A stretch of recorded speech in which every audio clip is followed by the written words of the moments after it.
महीने में sir gate की प्रिपरेशन स्टार्ट किया जा सकता है और सिलेबस को अच्छे तरीके से कवर किया जा सकता है। एक ऐसा बिगनर जिसको कुछ भी नहीं आता, मतलब वो गेट का फुल फॉर्म भी नहीं पता है और उसने प्रिपरेशन स्टार्ट की है और टॉप रैंक अचीव की है। क्योंकि अगर मैक्सवेल इक्वेशंस आपके क्लियर नहीं है तो आप ट्रांसमिशन लाइन हो, वेवगाइड हो या एंटीना हो, स्पेशली वेवगाइड और ट्रांसमिशन लाइन के क्वेश्चंस आप कर ही नहीं सकते। ये आप लोग फर्स्ट सेमेस्टर में पढ़ते हो, जिसका थोड़ा सा पार्ट वेक्टर एनालिसिस भी होता है, जिसमें स्टोक्स थ्योरम, डाइवर्जेंस और ये सब पढ़ते हैं। तो ये 15 question aptitude is just like a booster to you. आपके कोर सब्जेक्ट के अलावा ये 15 number within 15 minutes 20 minutes के अंदर आपको ये क्वेश्चन बड़े आराम से सॉल्व हो जाते हैं, बिल्कुल डिफिकल्टी नहीं। कॉपी पेन लेकर बैठना है और सिस्टमेटिक तरीके से नोट्स बनाना है, जो होमवर्क क्वेश्चन दिया जा रहा है वो सॉल्व करना है, जो प्रैक्टिस शीट दी जाएगी उसको सॉल्व करना है।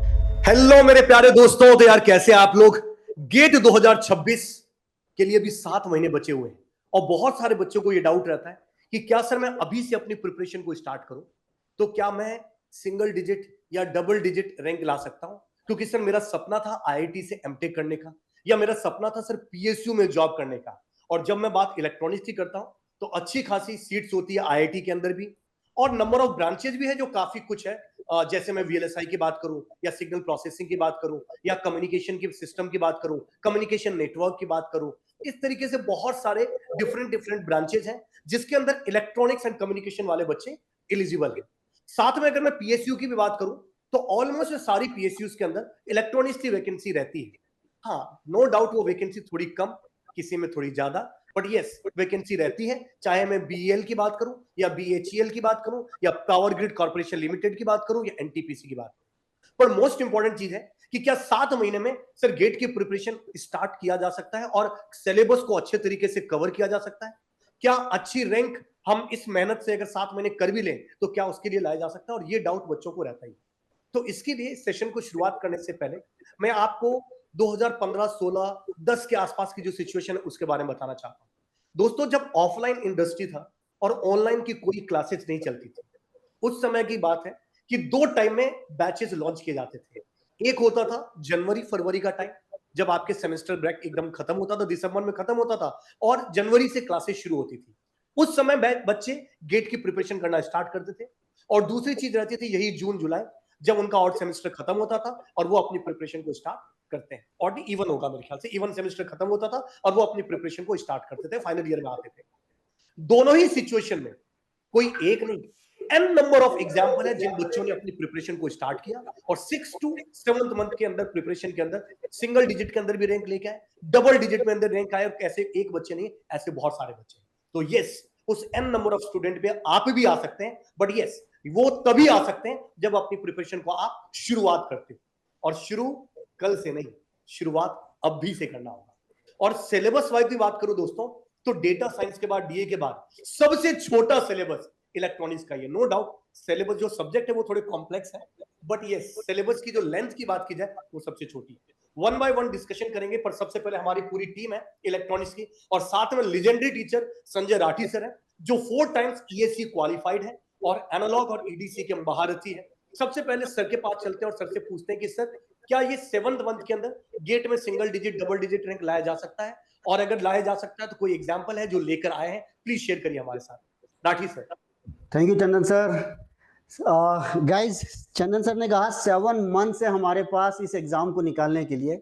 मैं अगर बोलूं तो 7 मंथ्स में 28 वीक्स हैं, और 28 वीक्स में हमारे पास है 210 दिन, 210 डेज अभी हमारे हाथ में है, अगर 30 डेज आप काउंट करते हो तो।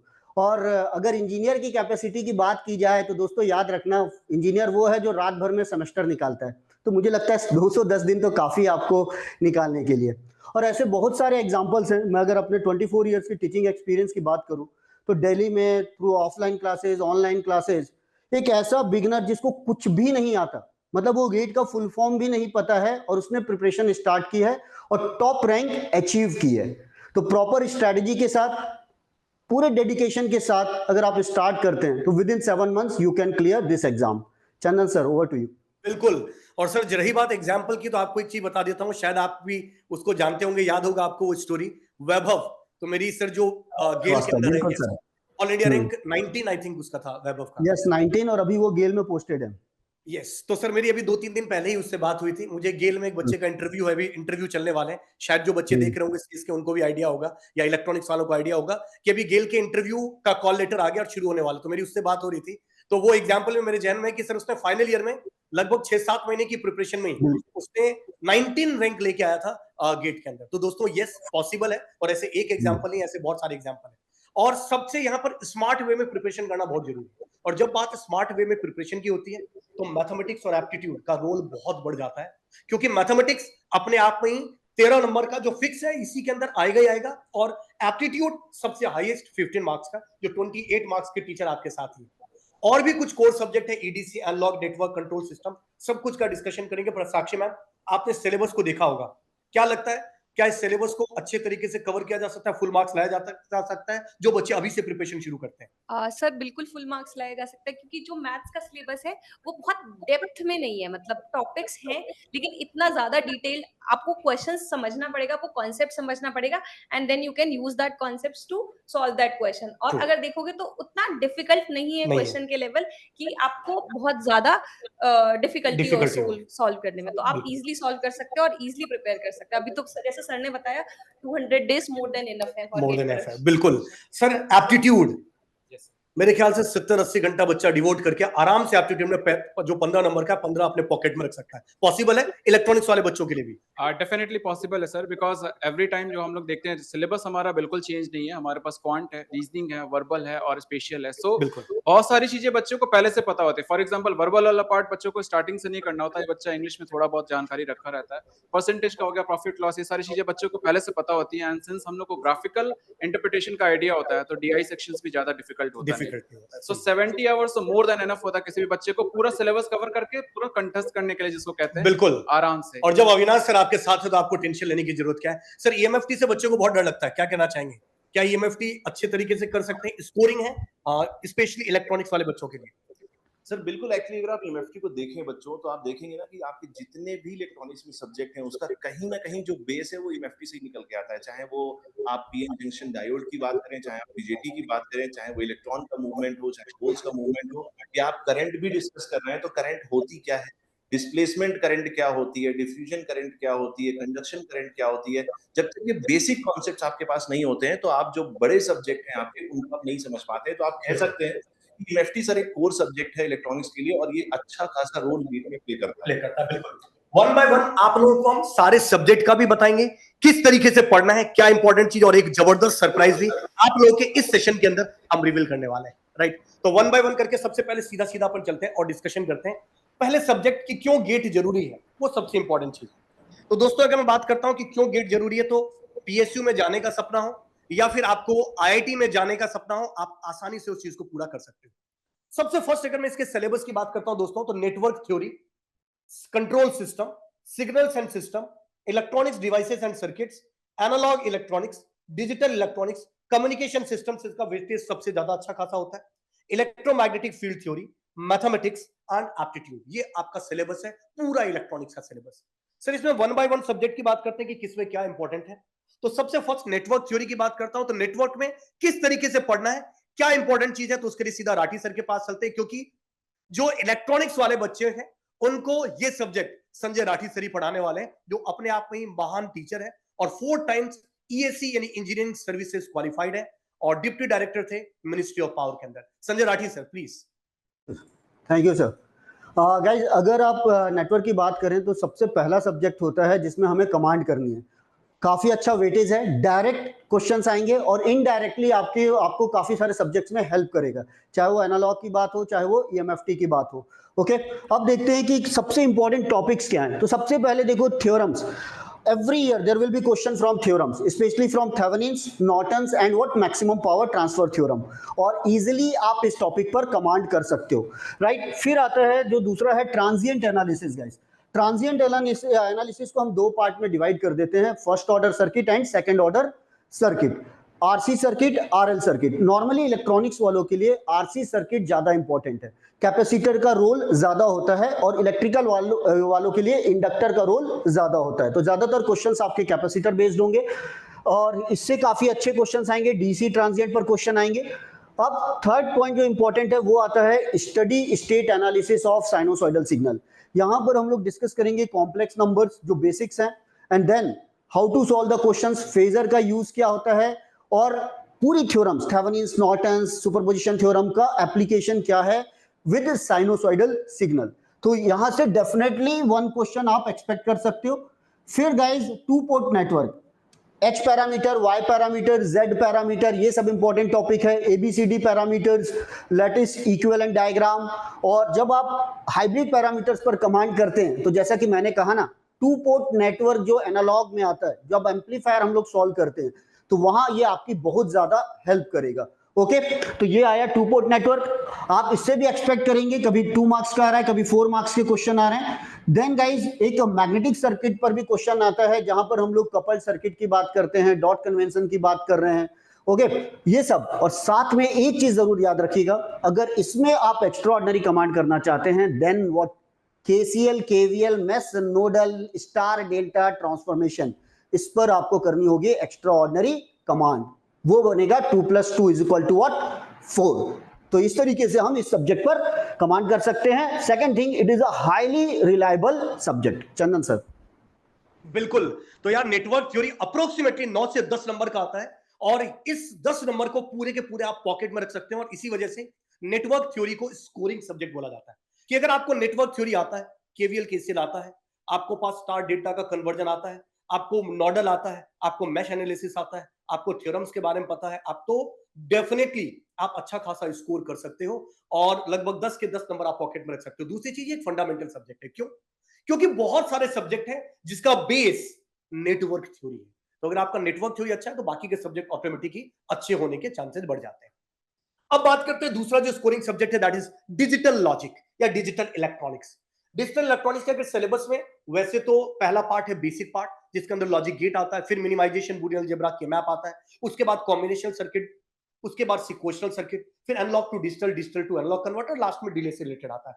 हालांकि एफएसएम, फाइनाइट स्टेट मशीन के भी क्वेश्चन कुछ देखने को मिले, बट अगर मैं इंपॉर्टेंट टॉपिक की बात करूं जो पढ़ना जरूरी है स्मार्ट वे में अच्छी रैंक लाने के लिए, तो लॉजिक गेट से एक्सॉर एक्सप्लॉर इंपॉर्टेंट चीज है।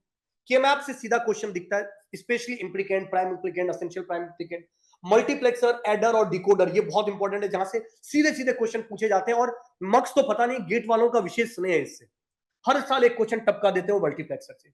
फ्लिप फ्लॉप से क्वेश्चन बनता है, काउंटर से शॉर्ट शॉर्ट है, हर साल क्वेश्चन बनता है, analog to digital and digital to analog का भी क्वेश्चन बनता है, और इसमें एक चीज मैंने मेंशन नहीं किया, नंबर सिस्टम। वो नंबर सिस्टम से में 2 ही पार्ट है, बेस कन्वर्जन और मैग्नीट्यूड रिप्रेजेंटेशन। इन दोनों से कभी बेस कन्वर्जन से क्वेश्चन आ सकता है, तो कभी मैग्नीट्यूड रिप्रेजेंटेशन से, पर फिक्स है नंबर सिस्टम का एक क्वेश्चन देखने को मिलेगा। तो ये मैं बात करता हूं डिजिटल इलेक्ट्रॉनिक्स, और लगभग 8 से 10 नंबर का भी डिजिटल इलेक्ट्रॉनिक्स आता है। और अगर ये सब्जेक्ट आपको आता है, और डिले में स्पेशली सेटअप टाइम क्या है, होल्ड टाइम क्या है, वॉयलेशन कैसे होते हैं सेटअप टाइम के, कंटामिनेशन डिले क्या होता है, उसके बाद आपके पास क्रिटिकल पाथ डिले क्या होता है, तो आप डेफिनेटली मैक्सिमम क्लॉक फ्रीक्वेंसी कितना अप्लाई कर सकते हैं, तो डेफिनेटली आप इस सब्जेक्ट को भी अपने पॉकेट में डाल सकते हो दोस्तों, कोई दिक्कत नहीं। तो 10 नंबर का नेटवर्क, 10 नंबर का डिजिटल इलेक्ट्रॉनिक्स। अब बात करते हैं 8 से 9 नंबर का सिग्नल सिस्टम, जो इलेक्ट्रॉनिक्स के अंदर आता है, प्योर मैथमेटिकल सब्जेक्ट है। हालांकि इसका कुछ पार्ट मैथ्स में भी दे रखा है, बट आप यहां कवर कर लोगे तो मैथ्स में आपको कवर करने की जरूरत नहीं है। इसके अंदर बेसिक की अगर बात करता हूं, जैसे कॉन्वोल्यूशन हो गया, फंडामेंटल ऑफ सिग्नल्स हो गए, फंडामेंटल ऑफ सिस्टम्स हो गए, लीनियर सिस्टम क्या होते हैं, नॉन लीनियर सिस्टम क्या होते हैं, time variant, time invariant, causal, इन सब चीजों के बारे में। सिग्नल्स की बात की जाए तो even signal, odd signal, energy signal, power signal, periodic signal, non periodic signal, इन सब के बारे में अगर पता है तो आप क्वेश्चन आसान होता है। इसके बाद ही अगर कॉन्वोल्यूशन से रिलेटेड, मतलब किसी भी एलटीआई सिस्टम का रिस्पॉन्स कैसे कैलकुलेट करते हैं, वो इंपॉर्टेंट है, ये बेसिक के अंदर आता है। फोरियर में 2 चीजें, फोरियर ट्रांसफॉर्म और फोरियर सीरीज। फोरियर सीरीज से पूछ लिया तो ट्रांसफॉर्म नहीं पूछेगा, ट्रांसफॉर्म से पूछ लिया तो सीरीज नहीं पूछेगा, मोस्ट प्रोबेबली फोरियर से क्वेश्चन आना तय है। लाप्लास ट्रांसफॉर्म से भी एक क्वेश्चन शॉर्ट है, चाहे वो यूनिलैटरल हो या बायलैटरल हो। जनरली सिग्नल सिस्टम के जो क्वेश्चन होते हैं वो बायलैटरल के होते हैं, क्योंकि उसके अंदर आपको आरओसी डिफाइन करना होता है। जब कभी यूनिलैटरल की बात की जाती है तो जनरली आप मैथमेटिक्स के अंदर उसको पढ़ते हो। और प्रॉपर्टी बेस्ड मैथमेटिक्स में जनरली आप कैलकुलेशन करते हो, बट सिग्नल सिस्टम में कोई भी क्वेश्चन आपको 5-7 लाइन का नहीं दिखेगा, 2-3 लाइन के अंदर आप सॉल्व कर सकते हो, क्योंकि पूरा प्रॉपर्टी बेस्ड होता है सिग्नल सिस्टम। फिर जेट ट्रांसफॉर्म, अगर डिस्क्रीट सिग्नल्स होते हैं तो उसका ट्रांसफॉर्म कैसे कैलकुलेट किया जाता है पोलर फॉर्म में। और लास्ट में डीएफटी, हालांकि इसके साथ डीटीएफटी भी है, डिस्क्रीट टाइम फोरियर ट्रांसफॉर्म, पर वो इतना इंपॉर्टेंट नहीं। एफएफटी के क्वेश्चन फास्ट फोरियर ट्रांसफॉर्म के कभी दिखते कभी नहीं दिखते, इसलिए मैंने उस टॉपिक को मेंशन नहीं किया। बट यस, डीएफटी इंपॉर्टेंट है क्योंकि फिल्टर की डिजाइनिंग में डीएफटी अपने आप में बहुत बड़ा रोल प्ले करता है। लगभग 8-9 नंबर का आता है और ये मैथमेटिकल सब्जेक्ट है। हाँ, इसमें कुछ क्वेश्चन डिफिकल्ट भी पूछ लिए जाते हैं, तो इसको हम 100% स्कोरिंग सब्जेक्ट नहीं बोलते हैं। बट यस, अगर 8 नंबर का आता है और ये टॉपिक भी आपने पढ़ लिया है तो 6 नंबर के आपके पॉकेट में होंगे। एक आध क्वेश्चन हो सकता है ऊपर नीचे घूम जाए, बट यस 6 नंबर आपके पॉकेट में होंगे। एक चीज और बता देता हूं, इलेक्ट्रॉनिक्स में अगर 60 प्लस भी आपके मार्क्स आते हैं, इसका मतलब आप डबल डिजिट के रैंक के अंदर खेल रहे हो। तो इलेक्ट्रॉनिक्स की सबसे खास बात ये है दोस्तों। इसके बाद अगर मैं कंट्रोल सिस्टम की बात करूं, again control system is called scoring subject. अगर कंट्रोल आता है तो कितना भी टफ क्वेश्चन आ जाए आप उसको सॉल्व कर ही लोगे। इसके अंदर फर्स्ट पार्ट, अगर बेसिक पार्ट की बात की जाए तो आपके पास जिसको आप बोलते हो ब्लॉक रिडक्शन मेथड या सिग्नल फ्लो ग्राफ, बहुत ही रेयरली चांसेस जहां से क्वेश्चन बनने के। दूसरा पार्ट है that is called time domain analysis, जिसके अंदर first order second order system के बारे में पढ़ते हो, कंट्रोलर के बारे में पढ़ते हो, चाहे वो proportional controller, integral controller, proportional integral, derivative controller, PID controller, ये सब पढ़ते हो, वो इंपॉर्टेंट चीज है। उसके बाद नेक्स्ट राउथ हार्विट्ज क्राइटेरिया। ये तो एक ऐसा टॉपिक है जो सबसे इजीएस्ट टॉपिक है और हर साल एक क्वेश्चन यहां से बन ही जाता है। फिर बॉडी प्लॉट फ्रीक्वेंसी डोमेन के अंदर आता है, अब रिलेटिव स्टेबिलिटी के लिए काम आता है। नाइक्विस्ट रिलेटिव और एब्सोल्यूट दोनों के लिए काम आता है। Root locus time domain analysis है और स्टेट स्पेस एनालिसिस। तो मान के चलेगा एक क्वेश्चन स्टेट स्पेस से फिक्स है, रूट, नाइक्विस्ट और बॉडी में से 2 क्वेश्चन आने के चांस है, राउथ हार्विट्ज से एक क्वेश्चन आएगा। लगभग इस सब्जेक्ट का वेटेज 8 नंबर के आसपास का वेटेज रहता है दोस्तों, राइट। नेक्स्ट अगर बात अगले सब्जेक्ट में अगर हम चलते हैं तो ईडीसी और अनलॉक, और बात ईडीसी और अनलॉक की चल रही है तो ईडीसी और अनलॉक के महारथी से ही सुनते हैं कि इन 2 सब्जेक्ट को किस तरीके से टैकल करना चाहिए और कितने मार्क्स के ये 2 सब्जेक्ट। तो Sanjay Rathi sir please. Okay sir, अब आती है बात, जब हम लोग ने इतने बेसिक सब्जेक्ट की बात कर ली तो मुझे लगता है आप गेट में वैसे ही आप 2 डिजिट रैंक ला रहे हैं जो हम बेसिक सब्जेक्ट की बात की। अब थोड़ा एंटर करते हैं कोर सब्जेक्ट में। जब कोर सब्जेक्ट की बात आती है तो एक इलेक्ट्रॉनिक्स इंजीनियर की इस सब्जेक्ट में तो कमांड होना चाहिए, और वो पॉसिबल है थ्रू गेट एग्जामिनेशन, क्योंकि हर इंटरव्यू में इस टॉपिक से आपसे क्वेश्चन पूछे जाएंगे। चलिए मैं गेट सिलेबस की बात करता हूं।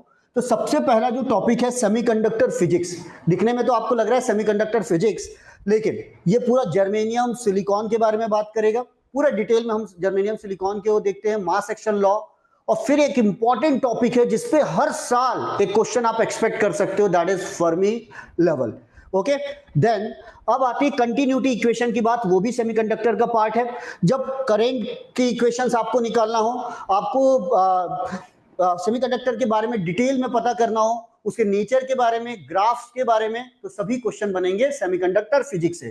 तो आप मिनिमम 1 क्वेश्चन और 2 और 3 क्वेश्चन भी एक्सपेक्ट कर सकते हो फ्रॉम सेमीकंडक्टर फिजिक्स। अब आता है दूसरा डायोड।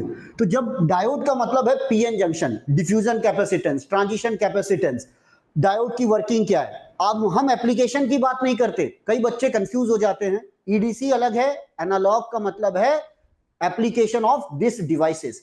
तब हम लोग डायोड के PN junction, diffusion capacitance, transition capacitance, इसके बिहेवियर के बारे में, राइट, कैसे आपका फॉरवर्ड बायस होगा, रिवर्स बायस होगा, तो क्या क्या कैरेक्टरिस्टिक्स शो होगी, डेफिनेटली इससे भी क्वेश्चन बनते हैं। आप देखेंगे ट्रांजिशन कैपेसिटेंस पे हर साल एक क्वेश्चन, वो भी मिनिमम 2 मार्क्स। अब आते हैं दोस्तों, क्या एक डायोड के अंदर और भी होता है स्पेशल डायोड्स। जेना डायोड की हम बात कर रहे हैं, टनल डायोड की हम बात कर रहे हैं। लास्ट ईयर सोलर सेल पे आपका क्वेश्चन आया हुआ था, ग्राफ पर वो क्वेश्चन थे, तो ये है स्पेशल डायोड्स पर। देन इसमें हम जेना डायोड भी कवर करेंगे, ब्रेकडाउन डायोड्स भी कवर करेंगे। Transistors, BJT, bipolar junction transistor, ये टॉपिक अगेन इंपॉर्टेंट है जिस पर आप एक्सपेक्ट करोगे मिनिमम 1 to 2 क्वेश्चंस, राइट। हाँ, एक बार अगर आपने ट्रांजिस्टर बीजेटी पर कमांड कर ली, यहां पर याद रखिएगा हम एम्पलीफायर नहीं पढ़ने वाले, हम ट्रांजिस्टर की कैरेक्टरिस्टिक्स पढ़ने वाले हैं। Forward bias, reverse bias, cut off, active, saturation, characteristics, okay, breakdown voltages and so on. तो ये एक अलग टॉपिक है, एप्लीकेशन एक अलग टॉपिक है जो आप एनालॉग में कवर करेंगे। फिर आता है मॉसफेट, सबसे हॉट टॉपिक बोल लीजिए, सबसे इंपॉर्टेंट बोल लीजिए, वीएलएसआई का सबसे इंपॉर्टेंट टॉपिक है। यहां भी metal oxide semiconductor field effect transistor पर सीवी कैरेक्टरिस्टिक्स पर क्वेश्चन आते हैं। 2 मार्क्स का क्वेश्चन सीवी कैरेक्टरिस्टिक्स पर आएगा, तो ये है। और साथ में different types of D MOSFET हो गया, मॉसफेट हो गया, इसमें क्या डिफरेंस है, एनहांसमेंट मॉसफेट क्यों ज्यादा पॉपुलरली यूज्ड होता है, थियोरेटिकल MSQ क्वेश्चन आप एक्सपेक्ट कर सकते हो, साथ में न्यूमेरिकल बेस्ड क्वेश्चन एक्सपेक्ट कर सकते हो। तो इंपॉर्टेंट टॉपिक है CV कैरेक्टरिस्टिक्स फ्रॉम मॉसफेट। अब मैं मार्क्स की बात कर लूं तो अराउंड कभी आपको दिखाई देगा 8 मार्क्स का है, और कभी ये मार्क्स चले गए हैं 14 मार्क्स, 14 आउट ऑफ 100। तो इस तरीके से ये सब्जेक्ट बहुत ज्यादा इंपॉर्टेंट है। चंदन सर। बिल्कुल सर, इसके बाद ही सर जस्ट एक एनालॉग भी है, तो एनालॉग के बारे में बता दीजिए सर। बिल्कुल सर। तो अब देखिए, जब आपका EDC हो गया तो मैंने क्या कहा, आपको डिवाइसेस के बारे में पता चल गया कि डायोड क्या होता है, ट्रांजिस्टर क्या है, मॉसफेट क्या है, स्पेशल डायोड्स क्या है, कैरेक्टरिस्टिक्स क्या है। अब आपने देख लिया कैरेक्टरिस्टिक्स, अब भाई देखने के लिए थोड़ी ना, यूज भी तो करना है। What are the applications of these devices. तो इलेक्ट्रॉनिक डिवाइसेस सर्किट का जो एप्लीकेशन है वो है सबसे पहले डायोड। आप एक्सपेक्ट कर लीजिए इस टॉपिक पर क्वेश्चन आएगा। वाई, rectifiers, clipper, clamper, voltage doubler, okay, sampling circuit, peak detector, zener diode के एप्लीकेशन, ब्रेक डाउन डायोड्स, ये सब क्वेश्चन, वोल्टेज रेगुलेटर, ये सब बनेंगे आपके डायोड सर्किट पर। मींस आप मान लीजिए मिनिमम 2 मार्क्स आपके पक्के हो गए अगर आपने ये तैयार कर लिया। फिर आता है स्मॉल सिग्नल मॉडल। अब एच पैरामीटर मॉडल जो है हाइब्रिड मॉडल रिडंडेंट है, पाई मॉडल और आरई मॉडल से बहुत ही सिस्टमैटिक क्वेश्चन बनते हैं। Amplifiers, low frequency, high frequency, mid frequency analysis, feedback amplifiers, concept of feedback, और कौन कौन से हमको मॉडल्स बनाने हैं, common collector, common emitter, common base, ये सब क्वेश्चन डिजाइन होते हैं ऑन स्मॉल सिग्नल मॉडल। अब आते हैं फिर सबसे आपका हॉट इंटरेस्टिंग टॉपिक जो सबको इजी लगता है, वाकई रिलायबल भी है, ये भी रिलायबल है और क्वेश्चन भी बड़े रिलायबल आते हैं, बस थोड़ी सी आपको कमांड करनी होती है, दैट इज ऑपरेशनल एम्पलीफायर। इतने एप्लीकेशन है, inverting, non inverting amplifier, differential amplifier, voltage to current converter, current to voltage converter, integrator, differentiator, right. And then आप आगे जाओगे तो Schmitt trigger circuit, square wave generator, triangular wave generator, ये सब topics आते हैं फ्रॉम व्हाट, ऑपरेशनल एम्पलीफायर। और भी काफी एप्लीकेशंस है, हर साल आप एक्सपेक्ट कर लीजिए 2 क्वेश्चन आएंगे, एक क्वेश्चन आएगा, मतलब ये इंपॉर्टेंट। देन आता है मॉसफेट। यहां पर आप CV कैरेक्टरिस्टिक्स की बात नहीं कर रहे हैं, वहां मॉसफेट अलग हो गया, यहां आएगा मॉसफेट के एप्लीकेशंस, एम्पलीफायर्स कैसे डिजाइन किए जाते हैं। तो यहां से आप एक्सपेक्ट कर सकते हो कॉमन ड्रेन, कॉमन सोर्स पर क्वेश्चंस। देन है CMOS। CMOS is a special part of what MOSFET, complementary metal oxide semiconductor field effect transistor. अब जब आप डिजिटल में देखते हैं तो CMOS लॉजिक फैमिली में आ गया, और यहां भी आपके ग्राफ्स पर, इसकी कैरेक्टरिस्टिक्स पर बहुत अच्छे क्वेश्चंस बनते हैं। तो सर इस पर भी हम एक्सपेक्ट कर सकते हैं। बिल्कुल सर। बिल्कुल बिल्कुल। तो यार सर ने काफी कुछ तगड़े तरीके से आपको ब्रीफ किया EDC के बारे में, एनालॉग के बारे में। बात करता हूं कम्युनिकेशन, जो सबसे मैथमेटिक्स के बाद या एप्टीट्यूड के बाद सबसे हाईएस्ट वेटेज रखता है इस ब्रांच का, राइट। कभी कभी तो 14 मार्क्स के भी क्वेश्चन यहां से पूछे गए। इसमें 2 पार्ट में स्प्लिटेड है, 2 नहीं मैं 3 पार्ट बोलूंगा, 3 पार्ट में पूरा कम्युनिकेशन स्प्लिटेड है। फर्स्ट है एनालॉग कम्युनिकेशन, दूसरा है मैथमेटिकल टूल जिसके अंदर आप रैंडम वेरिएबल, रैंडम प्रोसेस के बारे में पढ़ते हो, और तीसरी चीज है डिजिटल कम्युनिकेशन। एनालॉग कम्युनिकेशन में तो वैसे AM, FM, PM 3 ही चीज है, और आपके पास जो रिसीवर्स होते हैं, super heterodyne receiver, tuned radio frequency, TRF receiver. But receiver इतना इंपॉर्टेंट नहीं है जितना AM और FM है, जहां से क्वेश्चन सीधे बनते हैं। उसके बाद रैंडम वेरिएबल, रैंडम प्रोसेस, ये बहुत इंपॉर्टेंट है, यहां से क्वेश्चन शॉर्ट है, 2 या 3 नंबर का क्वेश्चन आएगा, और डिजिटल पूरा का पूरा इस टॉपिक से इंटरलिंक्ड है, तो आपको ये पढ़ना ही पड़ेगा। उसके बाद बेस बैंड मॉड्यूलेशन, जिसके अंदर हम PCM पल्स कोड मॉड्यूलेशन पढ़ते हैं, delta modulation, adapted delta modulation, delta sigma modulation, ये सब हम इसके अंदर पढ़ते हैं। उसके बाद बैंड पास मॉड्यूलेशन, जिसके अंदर हम करियर यूज करते हैं, राइट। जैसे इसकी अगर बात करते हैं तो जितने भी शिफ्ट कीइंग होते हैं, जैसे PSK हो गया, FSK हो गया, ये सारी चीजें जो है वो आपके pass band pass modulation scheme के अंदर आता है। उसके बाद लास्ट में है इंफॉर्मेशन थ्योरी। इंफॉर्मेशन थ्योरी की अगर बात करूं तो यहां से 2 क्वेश्चन आपको देखने को मिलेंगे, जैसे इसके अंदर एंट्रोपी क्या होती है, चैनल की कैपेसिटी कैसे कैलकुलेट करते हैं, प्रोबेबिलिटी ऑफ एरर, ये सब चीजें इस टॉपिक से रिलेटेड है। हालांकि probability error band pass modulation में भी हम कैलकुलेट करते हैं, बट इस टॉपिक से तो बहुत ही ज्यादा क्वेश्चन बनते हैं। तो ये कम्युनिकेशन का टॉपिक है, जहां से क्वेश्चंस बनने वाले हैं, लगभग 12 से 13 नंबर का आने वाला है। अब बात करते हैं कम्युनिकेशन के बाद EMFT, जो कि कोर सब्जेक्ट माना जाता है। हालांकि इसमें 2 पार्ट है, एक बेसिक पार्ट और एक एडवांस पार्ट। बेसिक पार्ट हटा दिया गया, फिर भी क्वेश्चंस बनते हैं। तो आशुतोष सर एक बार प्लीज इस सब्जेक्ट के बारे में बताइए, इसको कैसे पढ़ना है, क्या इंपॉर्टेंट चीज है। बिल्कुल सर, जैसा कि आपने और राठी सर ने सर एक्सप्लेन किया, मुझे लग रहा है कि बच्चे ऑलरेडी सिंगल डिजिट रैंक में पहुंच चुके हैं। अब टॉप 10 की लड़ाई है, जिसमें मैं हूं और बाकी फैकल्टीज भी हैं। तो दोस्तों ये सब्जेक्ट आपको देखने में बहुत छोटा लग रहा है, बट मान के चलिए कि ये इलेक्ट्रॉनिक्स के लिए एक कोर सब्जेक्ट है और मैक्सवेल इक्वेशन तक पहुंचने के लिए भी आपको बहुत कुछ पढ़ना पड़ेगा। वेक्टर एनालिसिस को बहुत अच्छे से पढ़ना पड़ेगा, जो मैथ्स में भी आप थोड़ा बहुत देखते हैं, बट यहाँ पर हम उसको और ब्रॉड तरीके से देखेंगे। उसके अलावा आपको इलेक्ट्रिक फील्ड से रिलेटेड, चाहे आप एनर्जी डेंसिटी की बात करें, चाहे आप स्टोर्ड एनर्जी की बात करें, चाहे आप इलेक्ट्रिक फील्ड में किस तरीके के फोर्सेज हो सकते हैं उसकी आप बात करें, या आप मैग्नेटिक फील्ड के बारे में ये सारी बातें करें, तो यहाँ तक पहुंचने के लिए आपको अच्छा खासा पढ़ना पड़ेगा। बट अगर आप देखेंगे किस तरीके के क्वेश्चंस पिछले कुछ सालों में पूछे जा रहे हैं, तो आप देखेंगे कि मैक्सवेल इक्वेशन से ज्यादातर क्वेश्चंस आपके, क्योंकि अगर मैक्सवेल इक्वेशंस आपके क्लियर नहीं है तो आप ट्रांसमिशन लाइन हो, वेवगाइड हो या एंटीना हो, स्पेशली वेवगाइड और ट्रांसमिशन लाइन के क्वेश्चंस आप कर ही नहीं सकते। ट्रांसमिशन लाइन में अगर आप दोस्तों देखेंगे तो स्पेशली इंपीडेंस मैचिंग या स्टब मैचिंग के क्वेश्चन सबसे ज्यादा पूछे जाते हैं। ट्रैवलिंग वेव फिनोमेना से रिलेटेड क्वेश्चंस पूछे जाते हैं, पैरामीटर बेस्ड क्वेश्चंस पूछे जाते हैं। वेवगाइड में अगर आप देखें तो डिफरेंट मोड्स ऑफ ऑपरेशन के ऊपर क्वेश्चंस पूछे जाते हैं हर साल। अगर आप एंटीना की बात करें तो एवरेज पावर हो गया या गेन से रिलेटेड जो फॉर्मूला बेस्ड क्वेश्चंस है वो ज्यादा पूछे जाते हैं। लेकिन ये सब आप तभी अच्छे से आंसर कर पाएंगे जब आपका जो बैकग्राउंड है, यानी कि इलेक्ट्रिक फील्ड और मैग्नेटिक फील्ड का जो बैकग्राउंड है वो बहुत स्ट्रांग होगा। एक पॉइंट सर मैं लास्ट में ऐड कर देता हूं, जैसा कि अभी तक हमने डिस्कस किया, बहुत सारे बच्चों को ऐसा लग रहा होगा कि काफी सारे टॉपिक्स तो सर हमने बीटेक में पढ़े हैं, बट बच्चों ये हमेशा ध्यान रखना कि गेट में जो कॉम्पिटिटिव एज है, गेट में आपको इन सारे टॉपिक्स को डी लर्न करना है। आपने सेमेस्टर में जो पढ़ा वो गलत नहीं है, बट उससे आपको वो कॉम्पिटिटिव एज नहीं मिलेगी जो आपको सिर्फ और सिर्फ गेट में देखने को मिलती है। गेट में लगभग हर साल मुझे लगता है सर 30% 20% तो क्वेश्चन नहीं बनते हैं। बिल्कुल सारे क्वेश्चन नए होते हैं, सारे नए होते हैं सर ऑलमोस्ट। हाँ, पर कहा जाता है कि लगभग 40-50% के जो क्वेश्चंस हैं उसके जो कंसेप्ट है वो पीवाईक्यू से मिलते जुलते हैं, बट यस 50% क्वेश्चन तो नए बनते ही बनते हैं सर। बिल्कुल। तो ये ईएमएफटी के बारे में सर ने बहुत ही तगड़े तरीके से बात करी। अब थोड़ा सा सबसे हाईएस्ट सब्जेक्ट उनकी बात करते हैं और बात हो रही इंजीनियरिंग मैथमेटिक्स की। तो साक्षी मैम प्लीज इस सब्जेक्ट को किस तरीके से बच्चों को पढ़ना चाहिए और आप किस तरीके से पढ़ाने वाले हैं, प्लीज थोड़ा सा बताइए।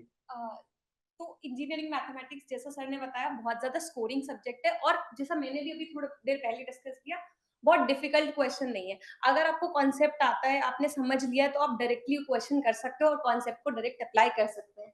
जैसे कि अगर हम बात करें लीनियर अलजेब्रा, ये लीनियर अलजेब्रा और हमारा कैलकुलस, ये आप लोग फर्स्ट सेमेस्टर में पढ़ते हो, जिसका थोड़ा सा पार्ट वेक्टर एनालिसिस भी होता है, जिसमें स्टोक्स थ्योरम, डाइवर्जेंस और ये सब पढ़ते हैं।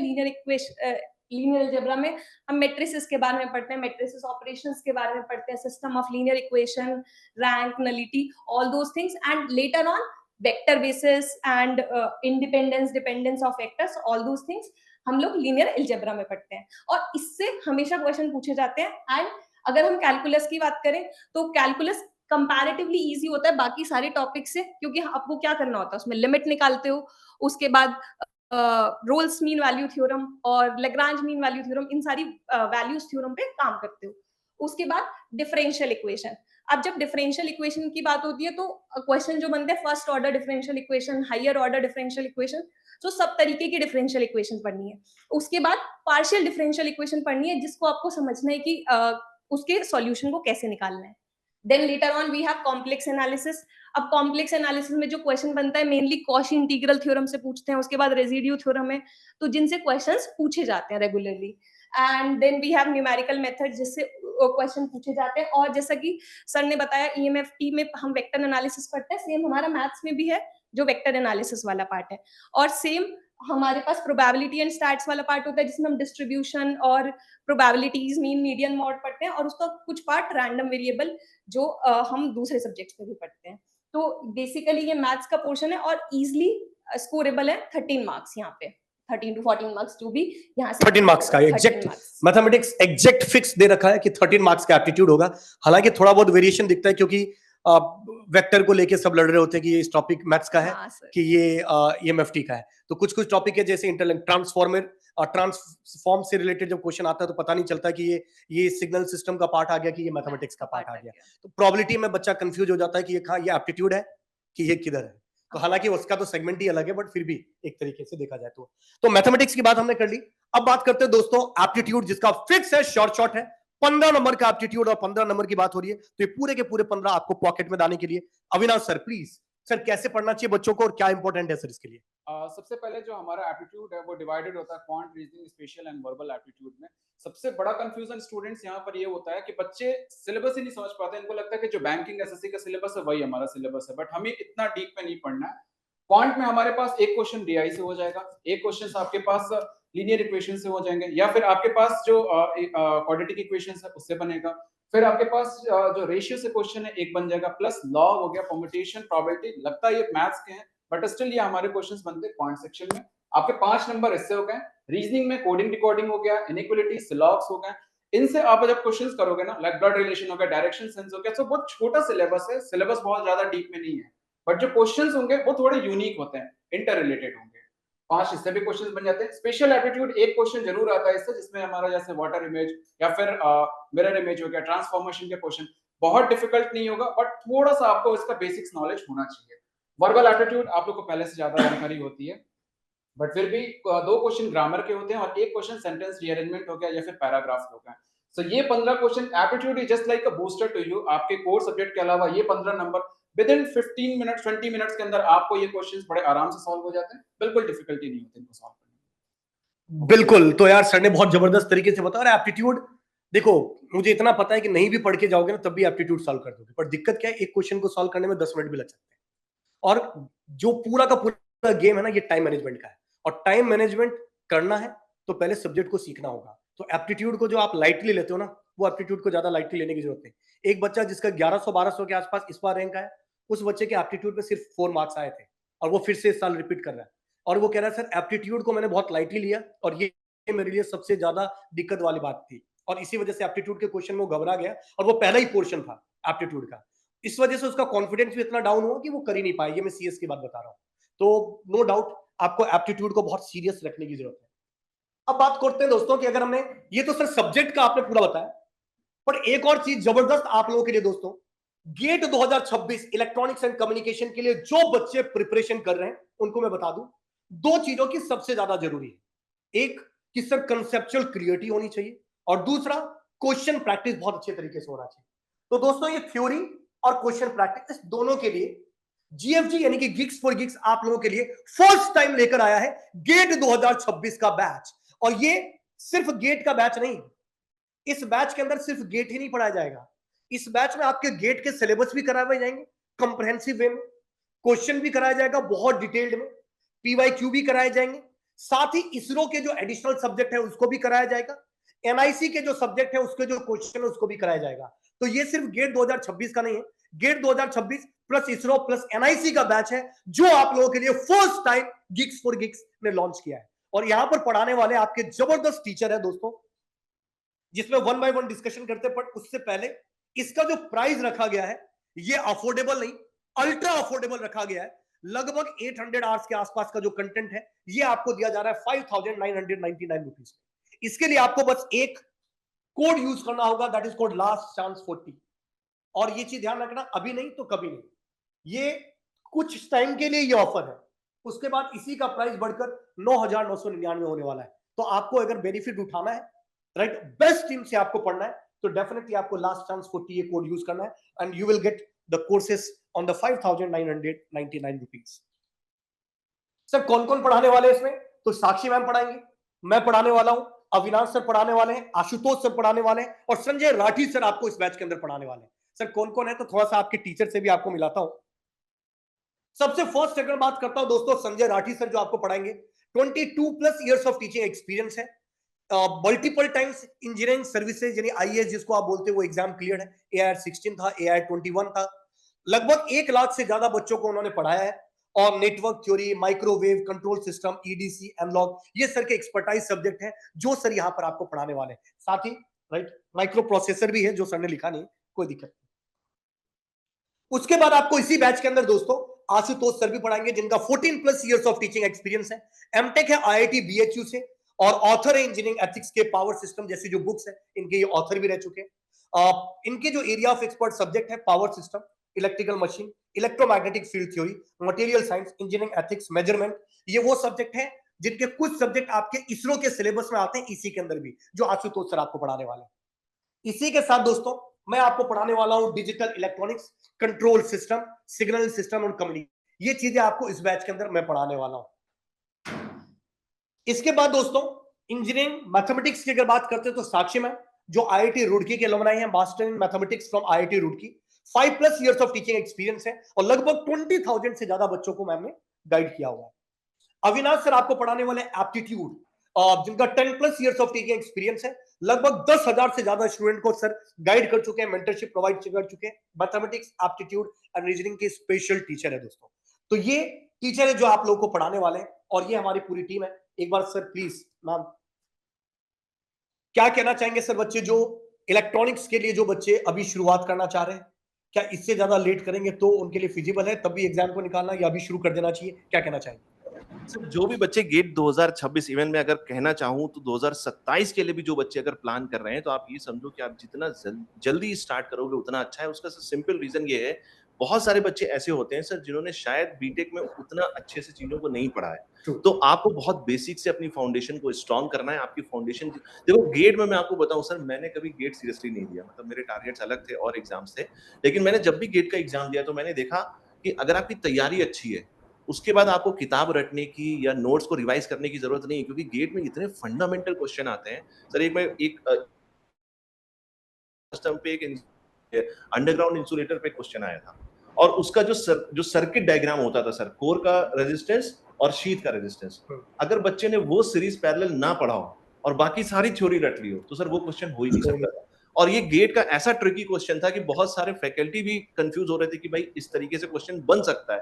सो गेट इज ऑल अबाउट कि आपके फंडामेंटल्स कितने स्ट्रांग है। अगर आपने सब्जेक्ट को जिया है, जैसे मैं एक बहुत छोटी सी बात करूं, अब सर जैसे हम इमेफ्टी की बात करते हैं तो अब सारे बच्चे पढ़ेंगे कि ठीक है हम स्पेशलाइज्ड गॉसियन सरफेस की बात करते हैं, बट उसके लिमिटेशंस क्या है, उसकी 3 कंडीशन क्या है, अगर वो आपको नहीं पता है, गेट में उस एक छोटे से इनपुट से वो आपके क्वेश्चन को घुमा देगा और आप क्वेश्चन गलत कर बैठेंगे। तो बहुत जरूरी है कि आप अपनी तैयारी सही समय पे स्टार्ट करें। जैसे सर ने बोला 800 आवर्स का अगर हम कोर्स प्लान कर रहे हैं तो आप समझ ही सकते हैं कि आपके पास कितने घंटे बचे हैं। और ये जो 6 महीने हैं ये आपके लिए बिल्कुल युद्ध स्तर पे लड़ने वाले हैं, इसमें आपके पास बफर टाइम बिल्कुल भी नहीं है।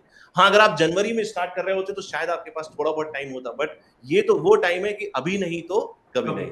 बिल्कुल बिल्कुल। साक्षी मैम, आप क्या कहना चाहेंगे? बच्चों को शुरू तो कर देना चाहिए, पर किस तरीके से पढ़ना चाहिए, कैसे मोटिवेटेड रहना चाहिए बच्चों को 2026 के लिए? सर मैं बच्चों को हमेशा यही कहती हूँ कि जो भी कंटेंट है आपने वो देखा है और अपने नोट्स बनाओ और उनको दोबारा रिवाइज करो और क्वेश्चन सॉल्व करो। क्योंकि सर अभी भी मैं जब क्लास ले रही थी बच्चे ऐसे बोलते हैं कुछ क्वेश्चन से मैम हो नहीं पाते, अप्रोच समझ नहीं आते। तो जब आप क्लास अटेंड करते हो तो आपको पता चलता है अप्रोच किस तरीके से होना चाहिए। हो सकता है एक क्वेश्चन बहुत लेंदी हो लेकिन उसमें उतना टाइम नहीं हमें लगाना है, कुछ उसकी ट्रिक्स हैं, टिप्स हैं, तो वो सब आपको प्रिपेयर रहना चाहिए उसके लिए। तो उसके लिए आपको प्रैक्टिस करनी पड़ेगी। बिल्कुल। अविनाश सर क्या कहना चाहेंगे? एप्टीट्यूड को वेटेज देना है? यस सर, मेरे हिसाब से एप्टीट्यूड को वेटेज तो देना चाहिए, बिकॉज ये रैंक बूस्टर होता है। आपको बहुत कम टाइम में बहुत अच्छे रैंक्स के लिए या फिर बहुत ज्यादा नंबर आप स्कोर कर सकते हो। प्लस क्योंकि जैसा आपने बताया था कि ये इनिशियल के 10 क्वेश्चंस होते हैं, ये अच्छे बनते हैं तो आपके फिर बाकी एग्जाम भी बहुत अच्छे तरीके से चला जाता है। सो आपको बस करना कुछ ज्यादा नहीं है, जो बेसिक कॉन्सेप्ट है उसको लर्न करना, पीवाईक्यूज को देखना एंड टेस्ट सीरीज। बिल्कुल। और सर कोर सब्जेक्ट की बात करें तो कुछ संजय राठी सर के कंधों पे है और कुछ सब्जेक्ट कोर सब्जेक्ट मेरे कंधों पे है। तो दोस्तों signal system, control system, digital electronics, communication, ये 4 सब्जेक्ट में मिला जाए तो लगभग 40 मार्क्स के आसपास का वेटेज रहता है। तो ये 40 मार्क्स में से कुछ नहीं कुछ तो 30 मार्क्स तो आप आराम से इजीली गेन कर लोगे अगर क्लास को रेगुलर आप अटेंड करते हो तो। Sanjay Rathi sir, network theory, analog electronics, EDC, sir क्या कहना चाहेंगे इसके बारे में?